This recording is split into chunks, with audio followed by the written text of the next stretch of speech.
I'm going to show you a super easy way on how to lock cells on Excel. And make sure you hit subscribe below for more content.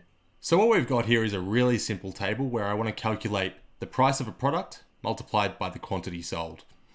So here, as an example, I'm just going to type in 1 multiplied by 5, or the cell references to 1 multiplied by 5, which is C3 multiplied by B4.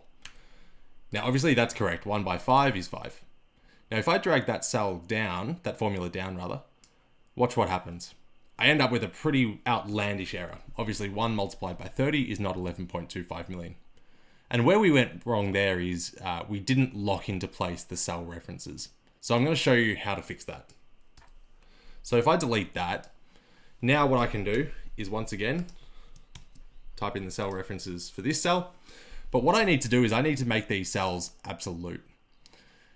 So as you can see, I want to lock into place anything on row 3 and anything in column B.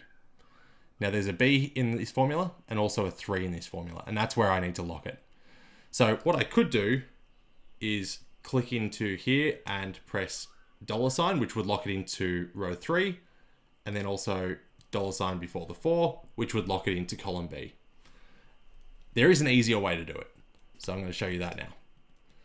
To the original formula that we had. There is an easier way to do the absolute cell reference, which I mentioned before. Instead of pressing the $sign in the correct places, what I can do is I can click into that cell reference in the formula, and then I can hit F4 on the keyboard. Now, as you can see, this has locked it into column C and row 3. The row 3 part is correct. The column C part is incorrect. So I'll hit F4 again, and it's going to change that to what I want it to be, which is C3, and it's locked into row 3. So that's correct. Now I'm going to go over to B4, and I'm going to press F4 again.